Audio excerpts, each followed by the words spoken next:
This video is sponsored by Gaffer's Band.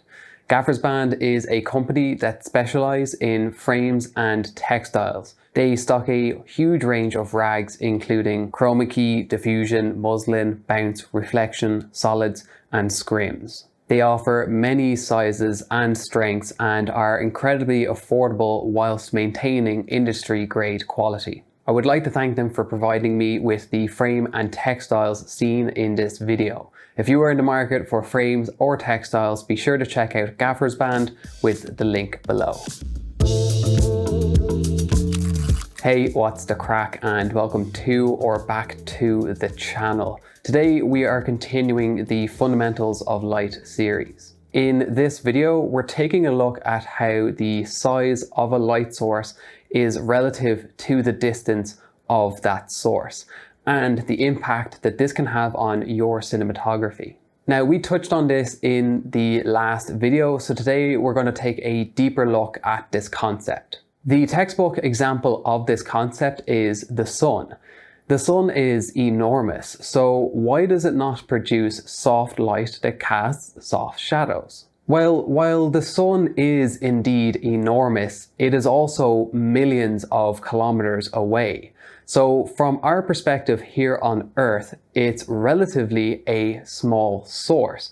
Therefore, it produces hard light that casts hard shadows. Now let's take a look at a more digestible example that we can visualize and that we can manipulate, allowing us to assess the results.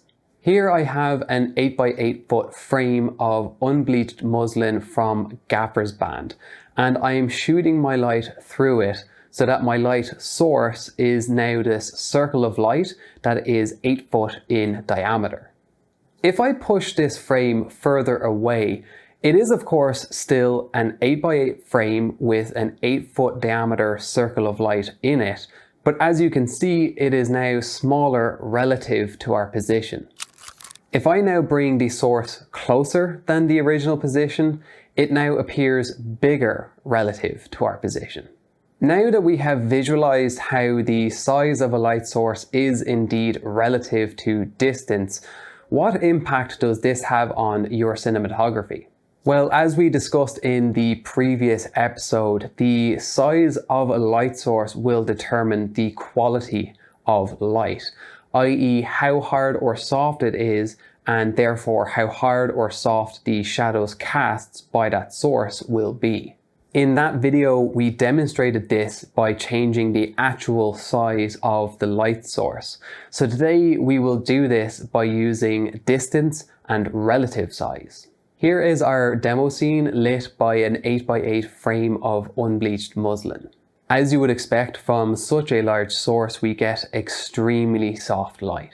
Now let's push the light source back as far as we can in this space to exaggerate the effect as much as possible. Now, by no means would I describe this source as hard, but it is less soft and thus harder than before. Both setups use a light source that is physically 8 foot in diameter, but due to the different distances between the two setups, they are two relatively different sized sources, and therefore they yield two different qualities of light.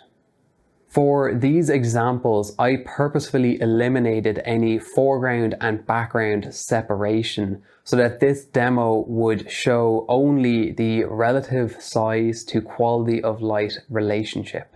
Let's take a quick look at an example that does have foreground and background separation. Right away, we can see that there is a big difference between these two setups. It's not just the softness of light that has changed, but also the fall off of light that has changed, and this is due to the inverse square law. Because of this, the next episode in this series will be dedicated to distinguishing between the quality of light and the fall off of light, as well as how they can be linked and unlinked. So be sure to hit subscribe and the notification bell so that you don't miss that.